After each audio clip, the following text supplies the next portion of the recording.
It's just nice to hear what other people are doing with the different technologies and how to answer our questions by other people's solutions.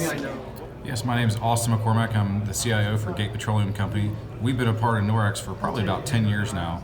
And NOREX is it's a great opportunity to meet with other IT professionals that are going through the same challenges and same struggles of solving IT problems that you are.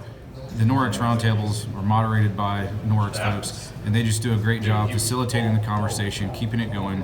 It's very organized. Yeah, my name is Chris Kelly, and I really like coming to the NOREX events because you hear real people talking about real experiences, and you get information that you can't get anywhere else really without talking to people who do what you do.